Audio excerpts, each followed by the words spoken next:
إياك نعبد وإياك نستعين اهدنا الصراط المستقيم صراط الذين أنعمت عليهم غير المغضوب عليهم ولا الضالين آمين.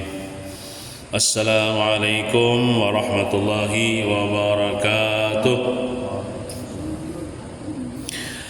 أعوذ بالله من الشيطان الرجيم. بسم الله الرحمن الرحيم. الحمد لله رب العالمين.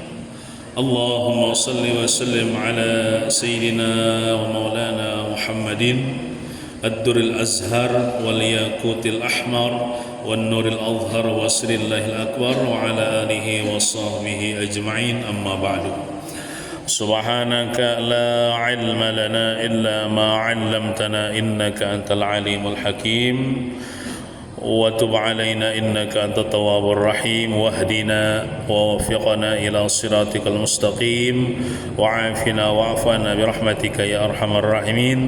لا حول ولا قوة إلا بالله العلي العظيم. رب اشرح لي صدري ويسر لي أمري واحلل عقدة من لساني يفقه قولي. بسم الله الرحمن الرحيم. نويت أن أعتكف في هذا المسجد سنة لله تعالى. Halaman 232. Bismillahirrahmanirrahim. Qala al-muallif hafizahullah ta'ala wa nafa'na bihi wa bi jami' ulumihi fid dharain amin. Sesudah kita meyakini dengan sebenarnya bahwa Allah Subhanahu wa ta'ala Al-Hasib, tinggal kita berusaha sesuai dengan keimanan kita ini. Kita sudah yakin Allah Ta'ala itu Al-Hasib, yaitu Allah akan menghisap hambanya nanti di akhirat. Tapi ada pangnang kada dihisap, yaitu orang yang masuk surga bighairi hisab. Ada juga hambanya yang dihisap dengan hisap yang sedikit, ada juga yang dihisap dengan hisap yang banyak. Nah, kita percaya akan hal tersebut. Nah, lalu kita ajar berusaha beramalan supaya apa? Nah, supaya kita mudah-mudahan termasuk nang kada dihisap nanti. Ya, artinya di samping kita berdoa, kita berusaha juga. Nah, berusaha yaitu bagaimana agar kita dihisap Allah Subhanahu wa ta'ala dengan hisap yang mudah atau tanpa dihisap sama sekali. Nah, jadi itu harapan kita nih, karena di akhirat mudah-mudahan kita seandainya dihisap ya dihisap dengan hisap yang ringan, yang mudah, yang setomat aja, atau tanpa hisap sama sekali, karena kita yakin Allah Ta'ala itu kuasa. Allah Ta'ala itu kuasa aja kadang menghisap kita. Nah, karena kalau sudah dihisap Yasidin, kita akan sulit. Nah, sebenarnya ya Allah, walaupun dihisap dengan hisap yang sedikit gin berurusan juga ngarannya. Amun nang masuk surga tanpa hisap tuh ada kisah nang ditimbang amal nyata dah masuk surga, kada perlu ditimbang lagi, kada perlu disidang lagi, nyata dah masuk surga. Itu orang masuk surga tanpa hisap lah. Nah, ini apa namanya, kalau sudah dihisap, diperiksa, itu akan sulit Yasidin. Ya kalau sabda Nabi Muhammad sallallahu alaihi wasallam, man nuqisha fil hisabi halaka. Artinya barang siapa diteliti pada hisapnya itu akan celaka. Celaka itu ada kalanya masuk neraka, ada kalanya lambat masuk surga. Masuk surga aja cuman lambat, atau misalnya masuk neraka dulu sebelum masuk surga, nah disiksa dulu. Atau bisa juga karena masuk neraka tapi cuma lambat masuk surga, diperiksa macam-macam. Nah, yang selamatnya itu apa? Ya kada berhisapan. atau dihisab dengan hisab yang sedikit. Nah, tetapi bagi orang yang dihisab oleh Allah Subhanahu wa taala dengan hisab yang mudah, itu tandanya akan selamat. Tapi jasiden seandainya dihisab ya toh, tapi hisab yang sedikit, itu ada tanda selamat. Itu ada harapan selamat kada masuk neraka maksudnya. Nah, bagaimana supaya kita bisa melewati hisab dengan mudah seandainya dihisab ya toh? Kayak apa caranya supaya dihisab tuh dengan hisab yang mudah, bahkan tanpa dihisab atau ada dihisab sama sekali? Nah, dalam asar sahabat, asar itu perkataan sahabat Rasulullah, disebutkan hasibu anfusakum qabla an tuhasabu. Ujar ada sahabat Rasulullah berkata, artinya hisablah diri kalian sebelum kalian dihisab. Amun kita nih di dunia ini menghisab diri kita, maka di akhirat kita tidak akan dihisab lagi. Amun kita di dunia nih menghisab diri kita nih, maka di akhirat kita kada lagi dihisab. Kayak apa caranya? Ini caranya nah. Inilah cara yang mesti kita lakukan agar kita selamat dari hisab. Nah, agar kita selamat dari hisab. Ada ulun mendengar pernah di ceramah guru sompol ada rekaman ujasidin orang masuk surga begir hisab tuh kada lalu tuh nang merasain yang di padang mahsyar tuh kada merasai sih din. Di titian sirata mustaqim tuh kada merasai juga di timbangan. Ibaratnya mati itu langsung masuk surga. Ada sidin, ada rekaman pernah mendengar kan nyamannya tuh dia mati langsung masuk surga. Kada ada nang kisah melewati batu titian sirata mustaqim atau di padang mahsyar beribu-ribu tahun madangi kepanasan. Kada ada kisah itu kan nyamannya.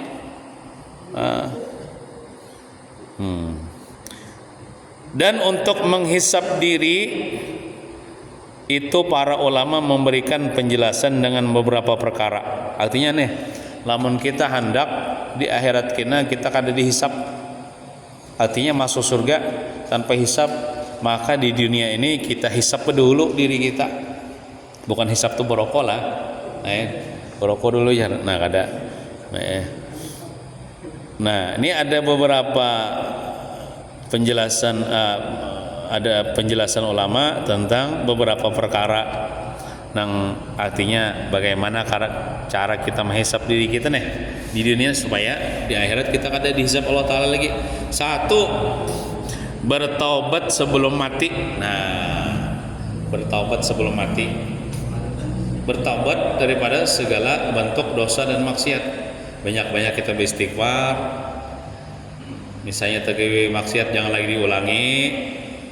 Tadi hapus Tuhan tuh dosa tuh. Kita bertobat terus hari-hari nih, minta ampun hari-hari. Lalu Tuhan ampuni dosa nih. Bila mati kita kadang bawa dosa, nyaman toh. Mun kadang bawa dosa lagi nyaman toh di akhirat. Mun kada ada dosa lagi, masuk surga nyaman toh, mudah toh. Hanya dosa itu yang menyebabkan orang tuh sangkut di neraka dulu. Nah, amun kita bertobat sebelum mati, habis dosa kita nih. Ya muni Tuhan, karena kita bertobat mati kita kadang bawa dosa, nyaman lah sudah di akhirat kita. Baik dosa kepada Allah atau dosa kepada makhluk, bertobat. Nah. Kemudian yang kedua, caranya nih, cara menghisap diri kita nih. Menyempurnakan apa-apa yang kurang dari keparduan. Misalnya kita ada bahari ketinggalan sembahyang, disempurnakan dengan cara diqadha. Diqadha sembahyang yang pernah ketinggalan. Puasa Ramadan pernah ketinggalan.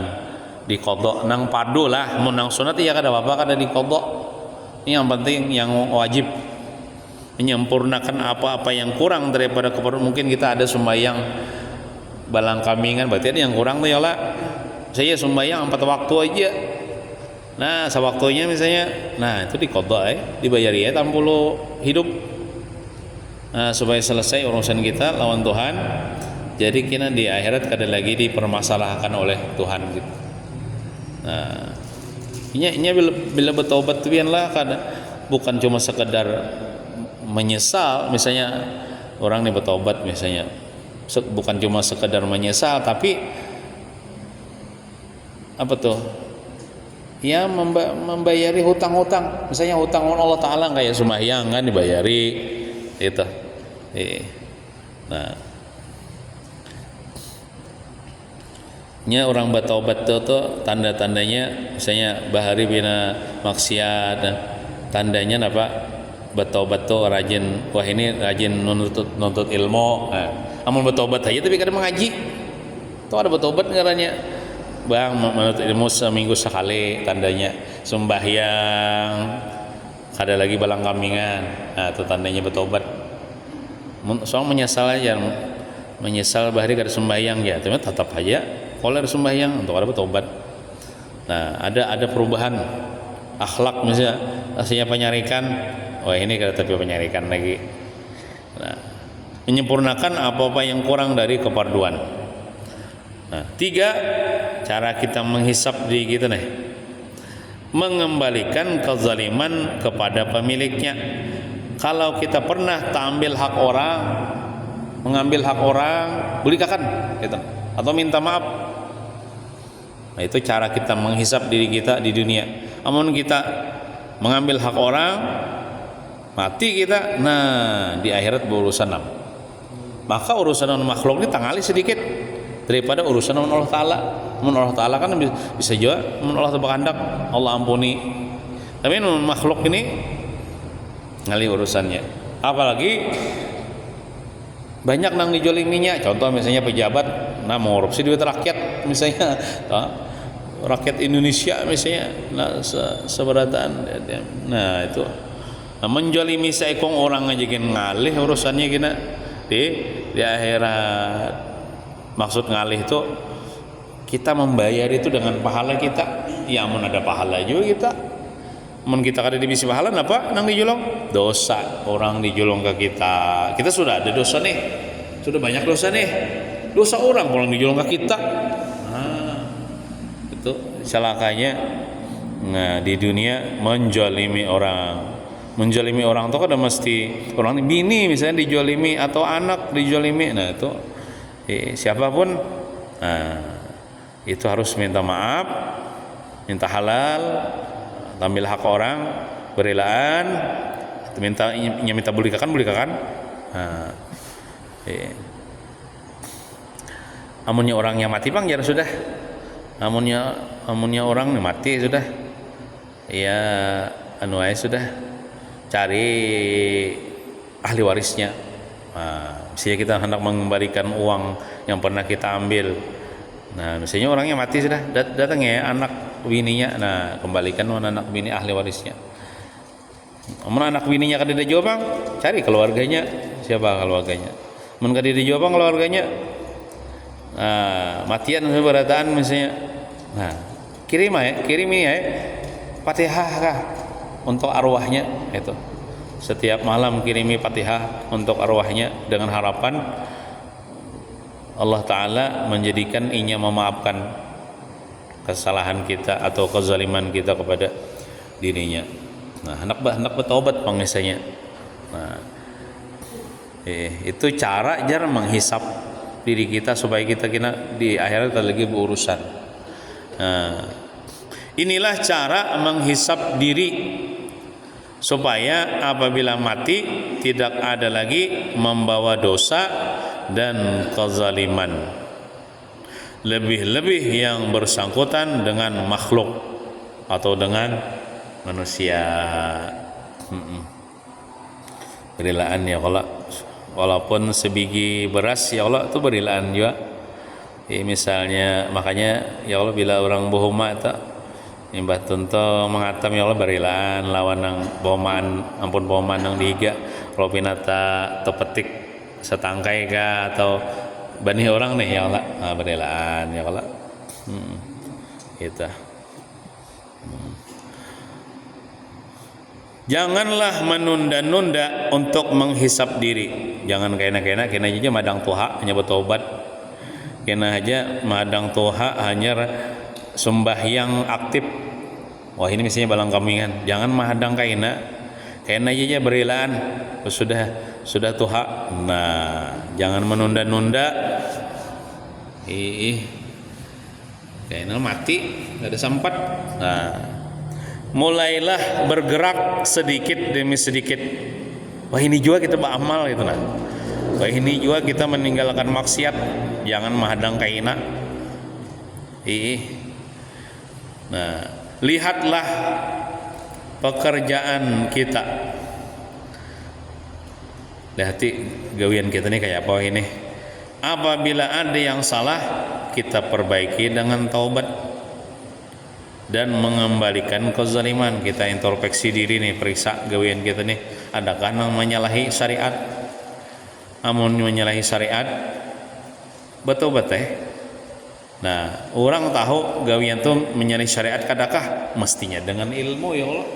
Amun orang kada berilmu kada tahu ini bujurkah di segi syariat, salahkah? Nah,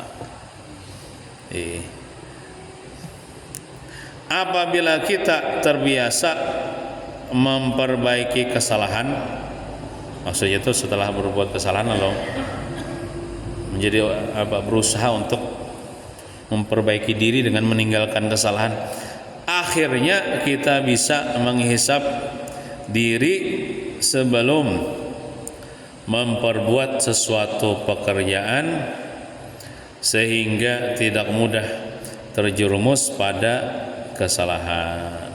Namun kita terbiasa nih ya Allah memperbaiki diri kita nih daripada berbuat kesalahan. Lalu kita menghisap diri kita sebelum, artinya ada dalam hadis kan itulah seorang mukmin itu tidak akan terbuatkah dalam lubang biawak dua kali gitu kayak. Artinya kita tuh amun bujur-bujur beriman, kita misalnya berbuat kesalahan sekali itu sudah menjadi pelajaran sudah. Jangan sampai dua kali terbuat dalam lubang maksiat itu. Orang beriman itu dia mengambil pelajaran daripada kesalahannya supaya jangan lagi tabulik ke situ. Kalau misalnya lah dulu bahari ke-7 mabuk-mabukan, wah ini bertobat pulang. Bertobat ya kalau ada lagi nih. Karena sudah mengambil pelajaran dari gawiannya yang terdahulu itu, mungkin waktu itu ditangkap polisi dan sebagainya ya Allah. Ini orang beriman kadang lagi orang itu pantang baginya terbuat dalam lubang biawak dua kali, maksudnya tak ulangi pulang. Nah, tapi seandainya tak ulangi pulang, bertobat pulang gitu lah, bertobat pulang. Misalnya imannya lemah, terbulik pulang misalnya. Makanya caranya jangan bakawan lawan orang nang ketujuh maksiat. Bakawanlah dengan orang-orang baik supaya tempat baik juga. Nah, kayak itu. Nah, ini salah satu cara menhendak penyembahyang kawani orang nang ketujuh penyembahyang. Misalnya ke masjid, ya Allah orang ke sembahyangan di masjid nih. Jangan nongkrong di mana-mana kada tahu sembahyang ya, tempat juga ada sembahyang toh. Mau hendak ketujuh nuntut ilmu, kawani orang nang ketujuh nuntut ilmu, nah dibawainya tuh nuntut ilmu. Amun hendak ketujuh bawirid, bakawan orang ketujuh bawirid. Nah cari kawan yang baik-baik. Tapi lah mun bakawan orang nang ketujuh bedom, ya tempat juta. Sekurang-kurangnya menonton melihat di situ. Nah, ini salah satu cara untuk menghindari dihisab di akhirat. Salah satu cara yang tiga tadi, bertobat ya Allah sebelum mati, banyak baca istighfar ya Allah, jangan meninggalkan sembahyang ya Allah, mengaji walaupun seminggu sekali jangan ditinggal. Ya di mana kada mesti di sini, di manakah mengaji agama asal nang kada sasat lah. Lawan orang barilaan, ya kalau lawan bini lawan anak barilaan. Lawan siapa kalau misalnya, apalagi kita pernah tuh menjoliminya, minta maaf, jangan gengsi minta maaf supaya kita di akhirat kada apa namanya, kada berurusan lagi.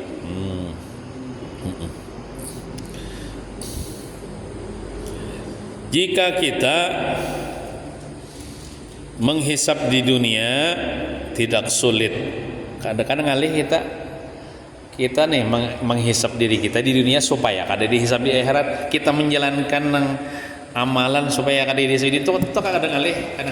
Tapi kalau kita kada menghisap di dunia, laksanaannya dihisap di akhirat, nah ngalih urusannya. Berarti kita mengambil yang lebih gampang, lebih gampang kita menghisap diri kita di dunia daripada kita dihisap nanti di akhirat. Nah, tetapi kalau sudah di akhirat dihisap, kita tidak bisa lagi taubat, karena di akhirat itu bukan tempatnya bertaubat. Ad-dunya darul amal la darul jaza, wal akhiratu darul jaza la darul amal. Dunia ini adalah tempatnya beramal, bukan tempat dibalas amal. Dunia ini tempat kita beramal ibadah, bukan tempat dibalas amal ibadah. Wal akhiratu, akhirat itu darul jaza, tempatnya dibalas amal di akhirat. La darul amal, bukan tempatnya beramal, bukan tempatnya bertaubat. Mun bertaubat di akhirat sudah terlambat. Nah, misalnya kita di dunia ini beramal ibadah nih, nah wajib langsung tegawi. Balasannya di mana kira? Ya di kubur, di akhirat. Bukan di dunia. Kalau misalnya pian nih sembahyang lawas sudah ya, tapi tetap juga ada berduit. Nah, kita sembahyang tuh bukan untuk mencari balasan di dunia, bukan, tapi untuk mencari balasan di akhirat. Misalnya orang nih penyembahyang lalu sugih orangnya, itu semata-mata karunia Allah, bukan balasan amal. Balasan amalnya sembahyang itu kan di akhirat. Bila ini disugihkan Tuhan itu semata-mata karunia Allah Subhanahu wa taala. Soalnya banyak aja orang ada sembahyang sugih aja. Nah, jadi sugih kadang atau kada ada urusannya lawan amal kita balasannya di akhirat. Kalau misalnya ini kita penyembahyang, pemuasa tetap aja jadi orang fakir, kada apa-apa. Jangan bingung, karena balasannya di akhirat kita sembahyang, bukan di dunia. Karena di dunia ini terlalu hina untuk dibalas amal, sedangkan balasan amal pahala itu adalah sesuatu yang mulia, tidak pantas diletakkan dibalas di dunia ini, kayak aja kita di surga. Nah, kayak itu juga kita bila maksiat, kita berbuat maksiat, berbuat dosa, itu balasannya kayaknya di akhirat, bukan di dunia.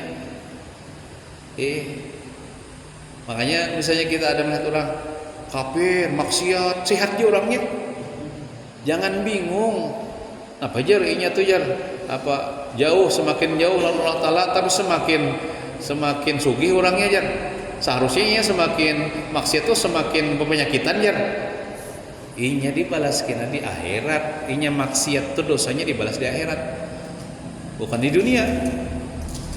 Jadi jangan salah paham. Nah, adapun orang misalnya inya menggawe dosa, menggawe maksiat sekalinya, inya ini anggaplah kena penyakit apa? Contoh misalnya lah, inya ini melakukan hubungan seks bebas, lalu kena penyakit AIDS, ya lah banyak. Itu balasan gak daripada dosanya bezinah lain? Balasannya bezinah itu untuk di akhirat. Itu kenapa penyakit AIDS itu sebagai peringatan aja dari Allah, bahwasanya di akhirat itu lebih mengerikan lagi azab Allah dibandingkan AIDS di dunia ini. Jadi orang maksiat lalu nya ditimpa musibah, itu sebagai peringatan aja dari Allah, bukan balasan daripada dosanya. Balasannya kan di akhirat. Ya Tuhan, gini nah, di dunia ini sebagai peringatan aja bahwasanya di akhirat azabku lebih pedih daripada ini. Jadi bila kita beramal beribadah kah, itu balasannya di akhirat. Kita mengerjakan dosa kah, itu balasannya di akhirat, bukan di dunia. Nah, bukan di dunia. Nah, jadi dunia ini tempat beramal, bukan tempat dibalas amal. Di akhirat kena itu tempat dibalas amal, bukan tempat beramal. Orang kalau lagi beramal, bila masuk kubur kalau lagi beramal, nah itu menikmati balasan amal. Jadi bila amalnya baik, nikmat di kubur, amalnya jahat, siksa di kubur. Nah, kayak itu. Kita tidak bisa lagi taubat dan minta maaf atau mengembalikan kezaliman, namun sudah di akhirat itu. Ini tampulo kita hidup di dunia ini ya, kalau memperbanyak bekal amal, mengurangi dosa, memperbanyak amal. Namun stop daripada dosa, kayaknya kita kelawak, kita nih manusia biasa pasti tegawi dosa. Nah, cuman dikuranginya yang banyak, minta ampun lawan Tuhan ya Allah. Nah, kemudian cara lain, ada pulang cara lain nih supaya kada dihisap di akhirat. Cara yang pertama tadi kan kita menghisap diri kita di dunia supaya kada dihisap di akhirat. Caranya tadi bertobat ya Allah di antaranya. Nih, kemudian ada cara lain untuk menghindari hisap. Ada amalan supaya kita di akhirat kada dihisap, lalu masuk surga langsung. Nah, yaitu jar sebagaimana yang disabdakan oleh Rasulullah sallallahu alaihi wasallam dalam sebuah hadis yang artinya, nah himong benar kita lah mendengar sabda Nabi. Nah, kita nih mudah-mudahan tak masuk dalam sabda Nabi ini. Nah, jadi jar Nabi langsung artinya aja lah, orang hadisnya kada tahu juga nang bahasa Arabnya. Ujar Nabi, para penuntut ilmu. Nah, mudahan kita tak masuk lah di sini menuntut ilmu nih. Para penuntut ilmu agama maksudnya, perempuan yang taat kepada suaminya dan anak yang berbakti kepada orang tuanya, mereka masuk surga tanpa hisab. Nah, amun kita nih sabuting barang ya, kalau di sini apa menuntut ilmu ya, kalau amun ketiganya kita nih bagus cuman ketiganya kada mungkin. Yang kedua kan perempuan yang taat, sedang kita nih bebini lakian ya, kalau lain sih kita nih bebinian bisa taat kepada suami kalau lakian. Nah, jadi yang pertama ya, kalau para penuntut ilmu agama nih, menuntut ilmu agama niatnya ikhlas lillahi ta'ala lah, niat ada tekad hendak mengamalkan itu. Nah, batu kita berniat nuntut ilmu sampai mati, lalu kita mati hakada nuntut ilmu, mati syahid akhirat. Nah, orang mati syahid akhirat itu dikubur kada disiksa, dikubur kada disiksa. Dan orang yang mati syahid itu bisa memberikan pertolongan, memberikan syafaat nanti kepada 40 kah 70 kah keluarganya. Nah, orang mati syahid ini punya pangkat yang tinggi insyaallah, sampai-sampainya dengan pangkatnya itu kau memberi syafaat keluarganya. Nah, ini kawadi usaha ini ya, kalau kita menuntut ilmu nih, menuntut ilmu walaupun seminggu sekali, tapi nyatakan sampai mati hakada nuntut ilmu, walaupun kita matinya kada di majlis, tapi matinya di tilam ya Allah, di rumah misalnya, tapi niat kita hendak menuntut ilmu terus. Nah, ya dengan niat ikhlas lillahi ta'ala pulang menuntut ilmunya nih. Nah, lalu hendak niat mengamalkan ilmu juga. Nah, itu luar biasa lah.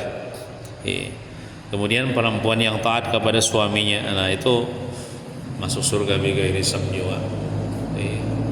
Taat kepada suaminya asal orangnya beriman lah.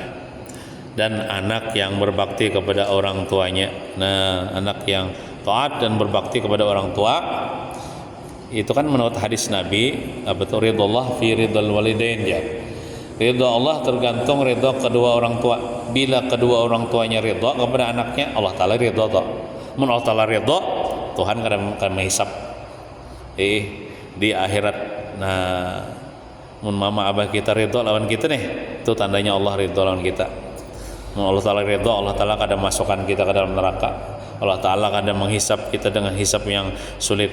Nah, dimudahkan kita ya Allah.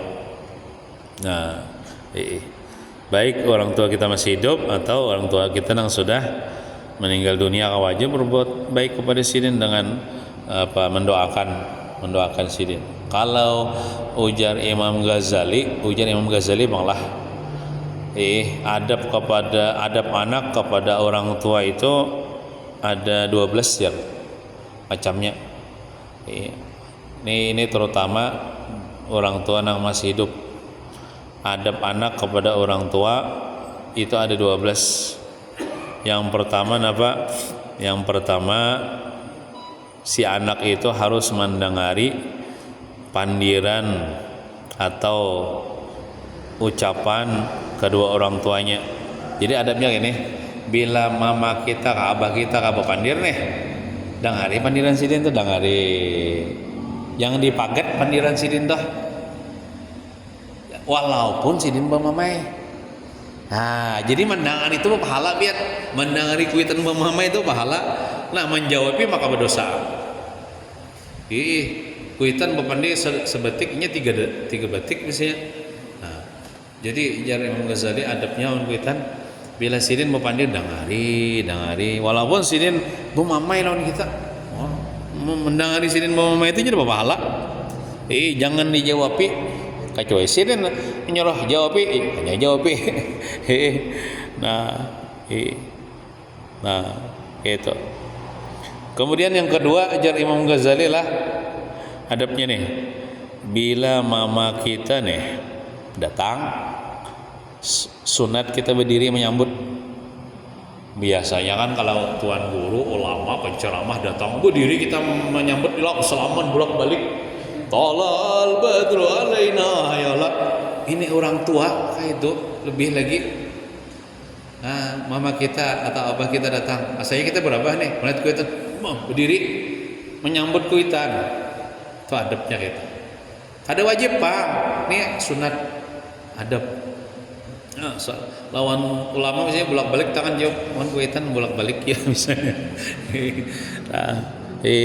Nah, karena menghormati sekalipun mama abah kita itu rendah di segi martabat dunia. Contoh misalnya mama kita SD gini kada tamat caulah, kita misalnya sampai kuliah, sampai perguruan tinggi, tetap hewan mama abah kita hormat.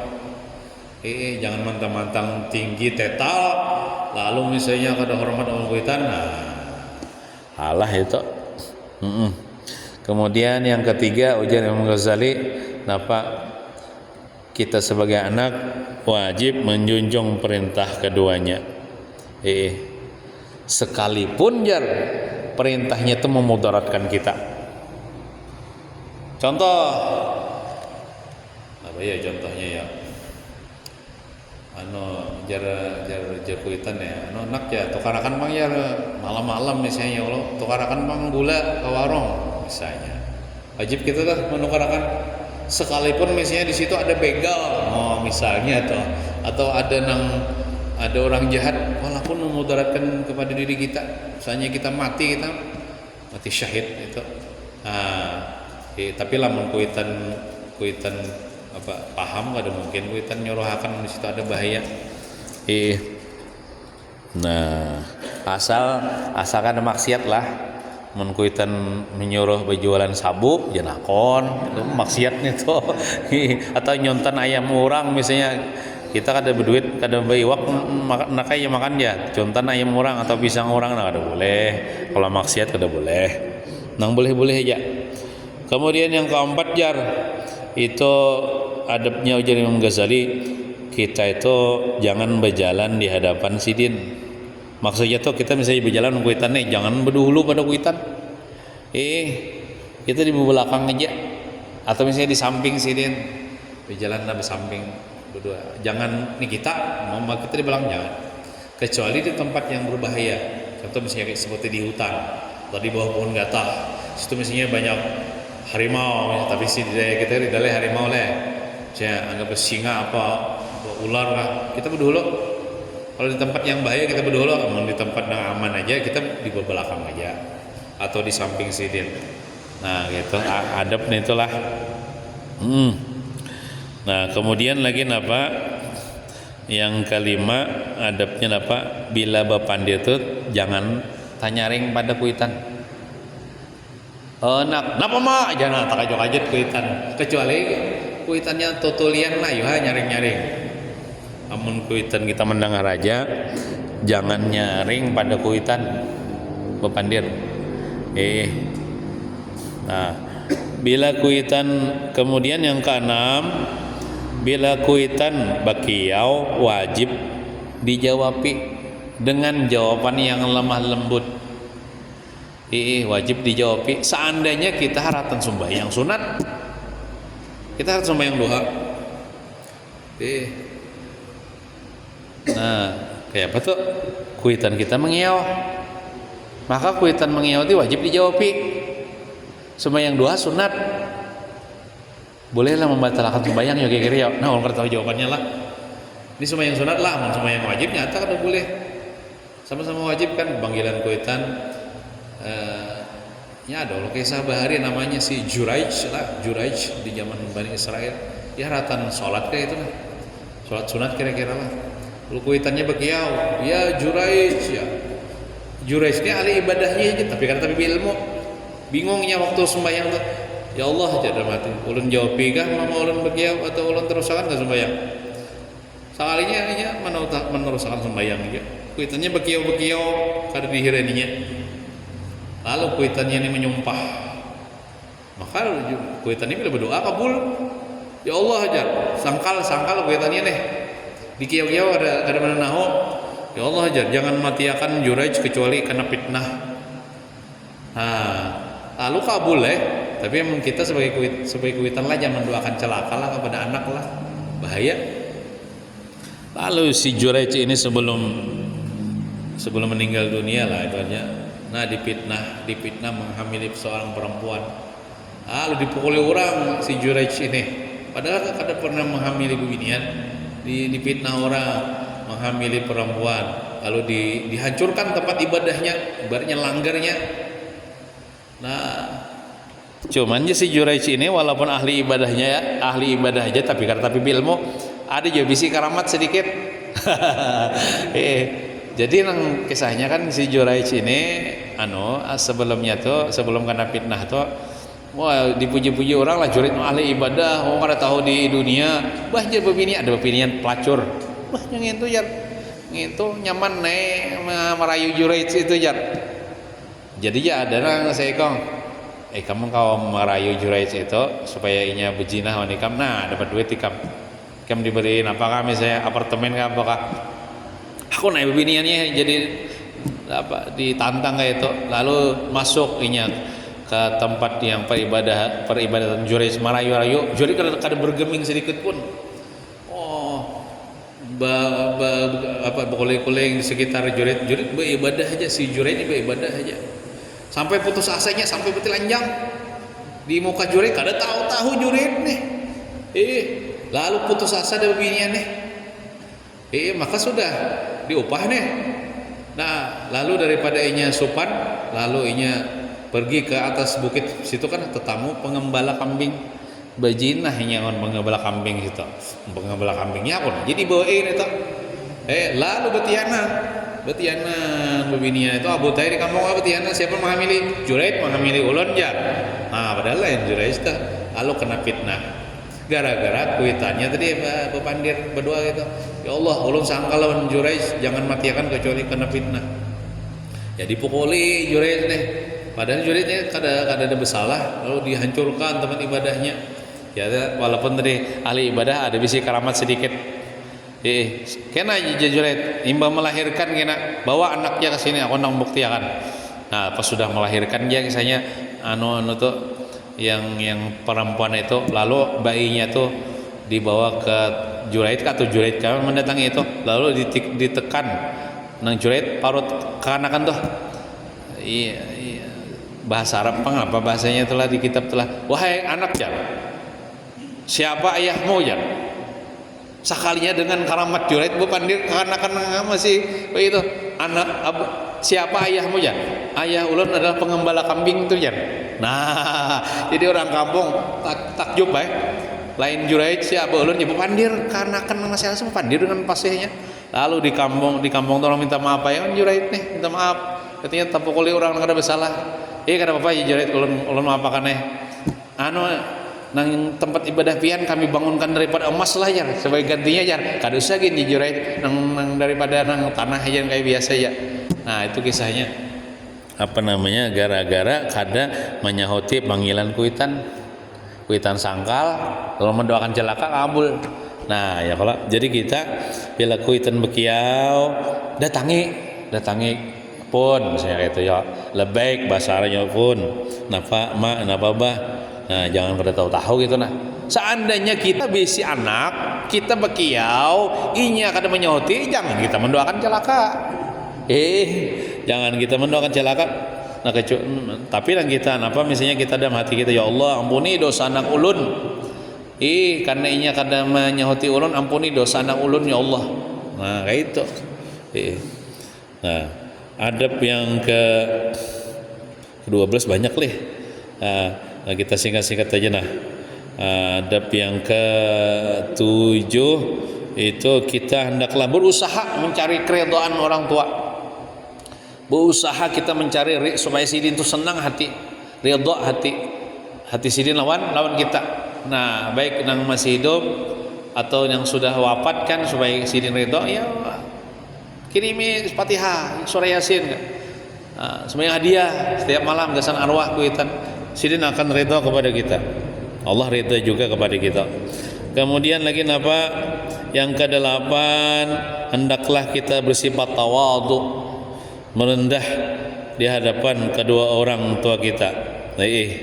Berbelamah lembut, jangan sombong, seperti contohnya berhadam melawan sidin.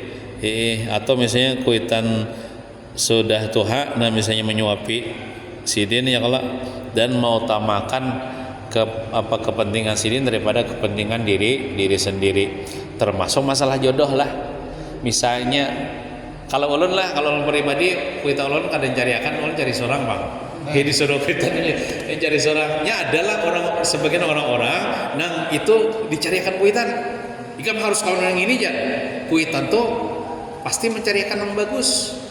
Karena mungkin kuitan tuh mencariakan kada bagus. Misalnya nang kisah-kisah orang jodohan, ikam harus kawan yang ini aja. Nah, inya tuh anak tuh harus mengutamakan apa kehendak kuitan tuh daripada kehendaknya, walaupun ini bisa ada pilihan misalnya bunga bagus, tapi bila kuitan merestui lah, itu Allah Ta'ala merestui tak. Insya Allah rumah tangganya berberkah tak. Walaupun misalnya bisa pacaran nih sudah deh, tabungas nih pacarnya daripada pilihan kuitan, ya kada apa, tinggalkan aja pacar atau putus aja nih kuitan nih bahagiakan kuitan nih. Nah, masalah jodoh ya, kalau saya juga masalah jodoh nih terpelampang lawan kuitan. Kemudian apa yang ke-8, yang ke-9 itu jangan mengungkit-ungkit kebaikan kita wan kuitan. Misalnya contoh nah kuitan nih misalnya miskin, lalu anaknya disugih, lalu anaknya mau kusi, punya baik di mau kuitan, itu jangan diungkit-ungkit. Kok misalnya mak aja mun kada ulun beri duit pian kada kau belanja, nah itu mau ungkit tuh membuat sini sakit hati tuh, kada jadi pahala lagi nih tuh. Lamun kuitan lah mau ongkit kebaikan sidin lawan anak tuh kada apa-apa aja. Contoh misalnya kita nak ikam jangan durhaka lawan kuitan, aku sudah mau kosi, nah mau ongkit kalau kada apa-apa aja. Aku sudah mau kosi menyekolahkan ikam kayak itu lawan abah, nah itu kada apa-apa. Tapi lamun kita sebagai anak berbuat baik kepada kuitan, itu jangan diungkit-ungkit. Sebenarnya banyak jasa sidin lawan kita. Kita kadang sebenarnya membayar jasa sidin, walaupun kita mau kosi sidin, mau berbuat baik kepada sidin, jangan diungkit-ungkit.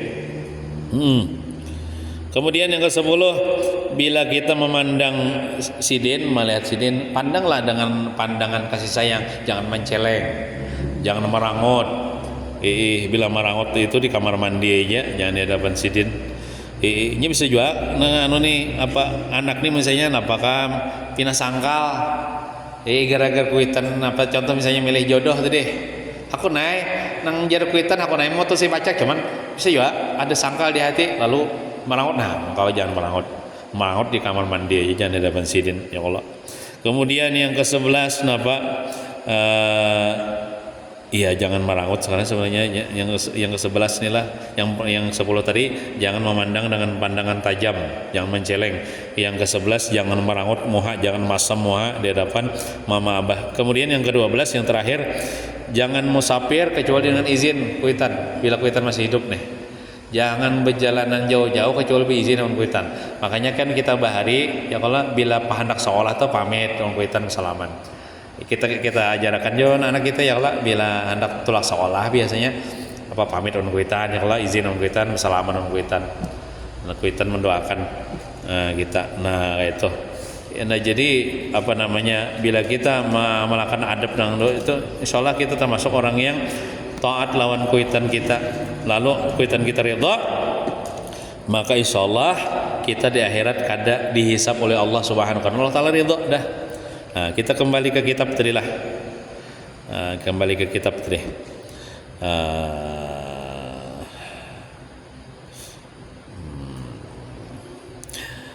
Penuntut ilmu ialah orang yang menghabiskan kebanyakan waktunya berkecimpung dalam ilmu, baik belajar maupun mengajar. Baik guru atau murid yang berkecimpung dengan ilmu itu termasuk kategori penuntut ilmu. Nah, berkecimpung ini artinya ya sibuk lah tiap malam menuntut ilmu. Tapi namun kita sudah Tuhani mungkin tak orang ya kalau kada kayak pelajar bahari ya seminggu sekali lah misalnya adalah nuntut ilmu ya kalau. Nah, adapun seorang istri apabila tidak mau dihisap maka ia harus taat kepada suaminya. Itulah amalan yang paling utama baginya, bagi istri nih, yaitu taat kepada suami. Walaupun suaminya bukan orang baik-baik, walaupun misalnya lakinya nih kada saleh misalnya kalau kadang-kadang maksiat, kadang-kadang taat, tapi tetap baiknya nih harus taat kepada lakinya, harus berbuat baik kepada lakinya, asal lakinya kada nyuruh maksiat lah. Karena kedudukan taat kepada suami sangat utama. Kan gitu kalau bila istri ini bila laki itu ridha, Allah taala ridha. Maka Allah Subhanahu wa taala berkenan memberikan balasan yang utama ini, yaitu babini itu masuk surga tanpa hisab.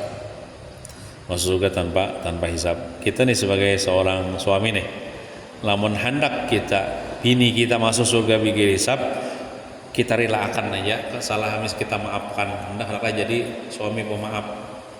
Bila kita pemaaf, kita ridha lawan bini kita, matinya nih. Sesuai hadis Nabi itu, ayyuma mra'atin matat wa zawjuha radin ahna dakhalatil jannah Nabi. Siapa aja perempuan yang meninggal dunia lakinya ridha, maka perempuan itu masuk surga. Sedangkan seorang anak apabila ia berbakti kepada orang tuanya, ia juga tidak akan dihisab. Allah Subhanahu wa taala menghendaki kedudukan yang tinggi bagi orang tua, sehingga anak yang berbakti kepadanya akan diberi ganjaran yang istimewa. Ada jualah amalan selain ini, amalan supaya masuk surga itu cepat atau masuk surga bigir hisab napa? Mengerjakan kewajiban atau mengerjakan yang sunnah itu balakas. Itu lakas cuma surga. Dan meninggalkan yang haram dan meninggalkan makruh balakas. Itu lakas itu cuma surga aja. Contoh misalnya sembahyang kan, orang sudah azan lakas saya sembahyang. Namun hendak lakas masuk surga lah. Misalnya nang sunat-sunatnya lakas juga. Jadi segera mengerjakan kewajiban yang sunnah dan segera meninggalkan nang haram dan nang makruh, itu termasuk amalan masuk surga cepat atau masuk surga bigir hisab. Amun sampai azan nih kayaknya gini sembahyang ya, itu seakan-akannya kada hakun cepat masuk surga. Bila cepat beramal, cepat sembahyang, cepat mengerjakan kewajiban, Tuhan cepat juga masukkan seseorang itu ke dalam surga. Nah, setiap ada kesempatan untuk dihisab, baik laki-laki ataupun perempuan, tinggal kita melaksanakan sebagai apa dan sampai di mana kedudukan kita. Wallahu alam bisawab. Mudah-mudahan kita seberatan selamat di dunia, selamat di kubur, dan selamat di akhirat, masuk surga bi ghairi hisab karena Allah Ta'ala Maha Kuasa. Amin ya rabbal alamin. Sallallahu ala sayyidina Muhammadin wa ala alihi wasallam. Walhamdulillahi rabbil alamin. Nas'aluka ya man huwa Allah walladhi